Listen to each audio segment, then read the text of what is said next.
Morning students. MA education अर्थात MA शिक्षा शास्त्र, एमए शिक्षा शास्त्र में पेपर नंबर 101 जिसका नाम है फिलोसॉफिकल फाउंडेशंस ऑफ एजुकेशन अर्थात शिक्षा के दार्शनिक मूल आधार, यूनिट 3 इकाई 3 के अंतर्गत आज हम लोग जानेंगे democracy and meaning of education अर्थात लोकतंत्र और शिक्षा का अर्थ।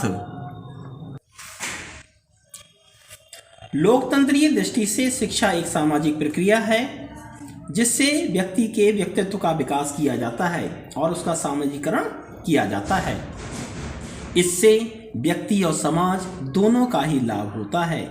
जॉन ड्यूई ने लोकतंत्र में शिक्षा के अर्थ को स्पष्ट करते हुए कहा है कि लोकतंत्र में ऐसी शिक्षा होनी चाहिए जो सामाजिक कार्यों तथा संबंधों में व्यक्तिगत रुचि उत्पन्न कर सके और उनमें ऐसी मानसिकता आदतों का निर्माण कर सके जो बिना कोई अव्यवस्था उत्पन्न किए सामाजिक परिवर्तन कर सके।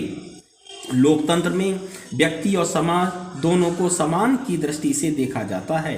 व्यक्ति समाज का निर्माण करता है और समाज व्यक्ति के हित के कार्य करता है और ये कार्य शिक्षा के द्वारा ही किया जाता है। इस संबंध में हुमायूं कबीर ने कहा है कि लोकतंत्र सामाजिक संयोग और सामाजिक प्रगति के लिए पाशविक शक्ति को अनुनय में बदलने का प्रयास करता है।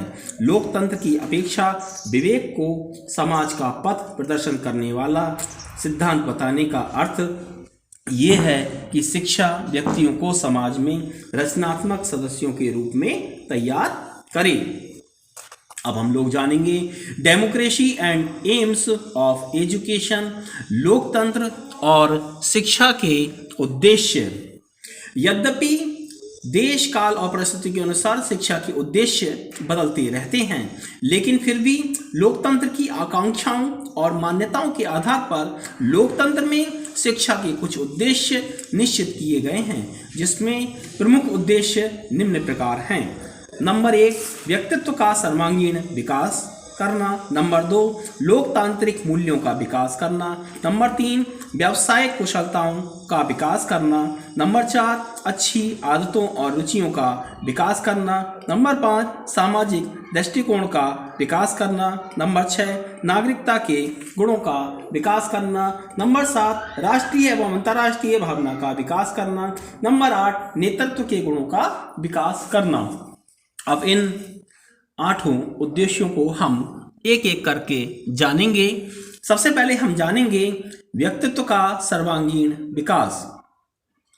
लोकतंत्र में शिक्षा का एक महत्वपूर्ण उद्देश्य व्यक्ति के व्यक्तित्व का सर्वांगीण विकास करना है। जिस देश के नागरिक जितने बलवान, ज्ञानवान और चरित्रवान होंगे वह देश उतना ही उन्नतिशील होगा। जब तक किसी देश के नागरिक शारीरिक रूप से स्वस्थ नहीं होंगे, देश की स्वतंत्रता की रक्षा नहीं हो सकेगी।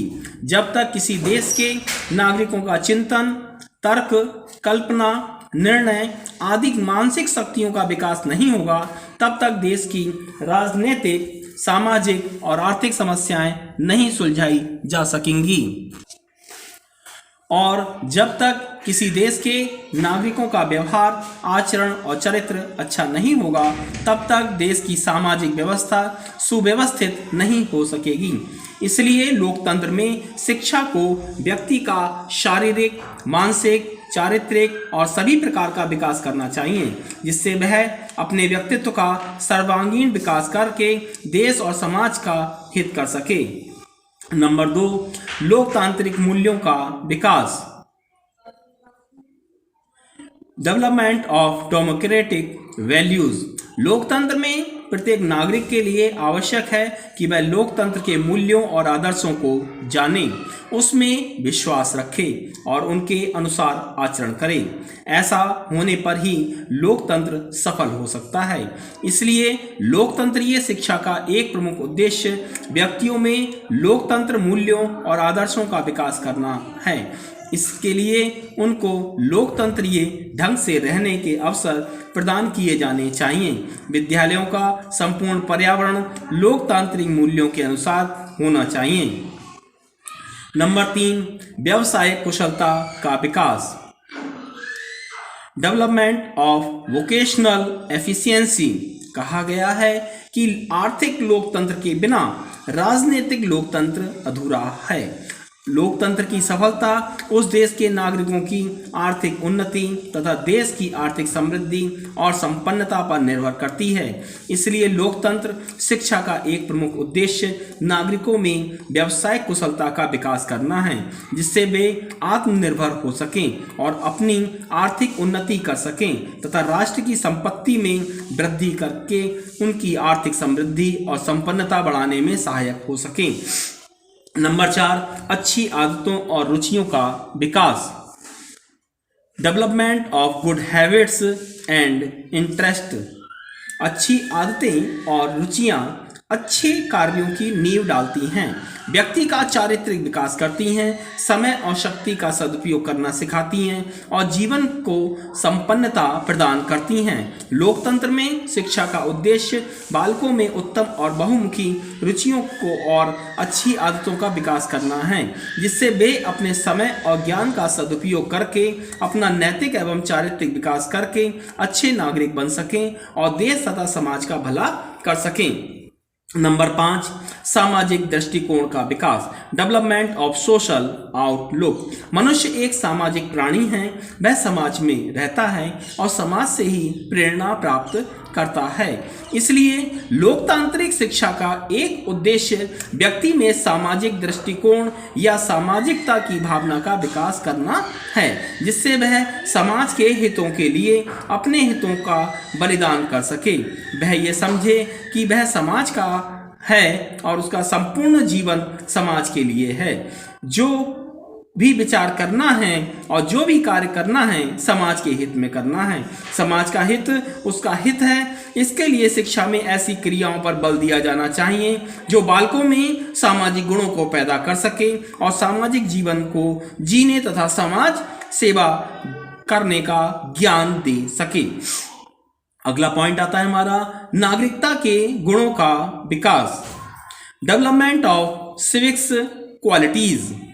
लोकतंत्र की सफलता योग्य तथा आदर्श नागरिकों पर निर्भर करती है। इसलिए लोकतंत्र शिक्षा का उद्देश्य योग्य और आदर्श नागरिकों का निर्माण करना है। ऐसे नागरिकों का निर्माण करना है जो राजनीतिक दृष्टि से जागरूक हों और मानवीय गुणों से युक्त हों, जो देश की राजनीतिक समस्याओं को समझने और सुलझाने की योग्यता रखते हों, जो अपने मत का सही प्रयोग कर सकते हों, जो अपने कर्तव्य और अधिकारों के प्रति सतर्क हों, जिनमें उत्तरदायित्व के निर्वहन करने की क्षमता हो, जो प्रेम, सहयोग, अनुशासन, परोपकार आदि गुणों से युक्त हों। नंबर 7, राष्ट्रीय एवं अंतर्राष्ट्रीय भावना का विकास। Development of nation and international understanding. लोकतंत्र शांति और सह अस्तित्व में विश्वास करता है। इसलिए लोकतांत्रिक शिक्षा का उद्देश्य बालकों में राष्ट्रीय एवं अंतर्राष्ट्रीय भावना का विकास करना है। राष्ट्रीयता या देश प्रेम की भावना पर बल देने के कारण लोकतंत्र में शिक्षा का उद्देश्य राष्ट्रीय भावना का विकास करना तो है ही, लेकिन चूंकि आज के युग में कोई भी राष्ट्र अकेला उन्नति नहीं कर सकता, उसे अपने अस्तित्व को बनाए रखने के लिए दूसरे राष्ट्रों से सहयोग लेना पड़ता है। इसलिए लोकतंत्र में शिक्षा का उद्देश्य अंतर्राष्ट्रीयता का विकास करना भी है। नंबर 8, नेतृत्व के गुणों का विकास करना। Development of leadership. लोकतांत्रिक शिक्षा का उद्देश्य बालकों में नेतृत्व के गुणों का विकास करना है। आज के बालक ही कल के नागरिक होंगे, इसलिए शिक्षा के द्वारा ऐसे नेता, पथ प्रदर्शक, दिशा निर्देशक तैयार किए जाने चाहिए जो केवल राजनीति के क्षेत्र में ही नहीं, साहित्य, कला, विज्ञान, तकनीकी, चिकित्सा, समाज सेवा आदि क्षेत्रों में भी कुशल नेतृत्व दे सकें, जिससे राष्ट्र और समाज की उन्नति हो सके। अब हम लोग जानेंगे aims of democratic education according to Henderson के अनुसार लोकतांत्रिक शिक्षा के उद्देश्य। हेंडरसन ने लोकतंत्रीय शिक्षा के निम्नलिखित उद्देश्य बताए हैं। विद्यार्थियों में मानवीय व्यक्तित्व के लिए सम्मान और श्रद्धा के भाव उत्पन्न करना। नंबर 2, विद्यार्थियों के सीखने के साधनों तथा उनके समय और क्षमता के अनुसार सामाजिक धरोहर पर अधिकार प्राप्त करने में सहायता करना। नंबर 3, आत्मानुशासन की जटिल कला के शिक्षण तथा सामान्य हित में रुचि जागृत करना। नंबर 4, लोकतांत्रिक सत्य के अनुकूल आत्महित के लिए चिंतन की क्षमता विकसित करना। नंबर 5, विद्यार्थियों को प्रजातंत्र को समझने और जीवन में सामाजिक उन्नति को अपना लक्ष्य बनाने में सहयोग देना। भारतीय लोकतंत्र में शिक्षा के उद्देश्य। AIIMS of education in India democracy. Bharat की राजनीतिक, सामाजिक, आर्थिक, सांस्कृतिक आवश्यकताओं एवं आकांक्षाओं को दृष्टिगत रखते हुए माध्यमिक शिक्षा आयोग ने शिक्षा के निम्नलिखित उद्देश्य बताए हैं। लोकतांत्रिक नागरिकता का विकास करना, development of democratic citizenship. Number 2, व्यावसायिक कुशलता की उन्नति, improvement of vocational efficiency. Number 3, व्यक्तित्व का विकास, डेवलपमेंट ऑफ पर्सनालिटी। और नंबर 4, नेतृत्व के लिए शिक्षा, एजुकेशन फॉर लीडरशिप।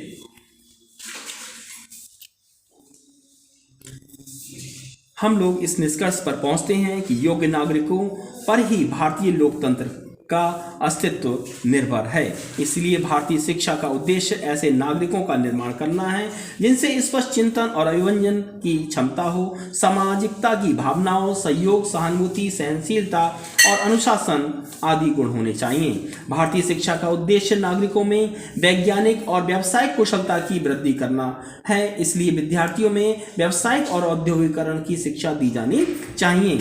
भारतीय शिक्षा के उद्देश्य बालकों के व्यक्तित्व के सभी अंगों जैसे सामाजिक, शारीरिक, मानसिक, नैतिक आदि का विकास होना चाहिए। स्वतंत्र भारत में संपूर्ण देश की उन्नति और विकास के लिए जीवन के हर क्षेत्र में सच्चे और प्रभावशाली नेतृत्व की आवश्यकता है। देश के चतुर्मुखी विकास के लिए केवल राजनीतिक क्षेत्र में ही नहीं, सामाजिक, आर्थिक, नैतिक, धार्मिक, सांस्कृतिक, वैज्ञानिक, औद्योगिक सभी क्षेत्रों में कुशल नेतृत्व की आवश्यकता है। Thanks for watching. धन्यवाद।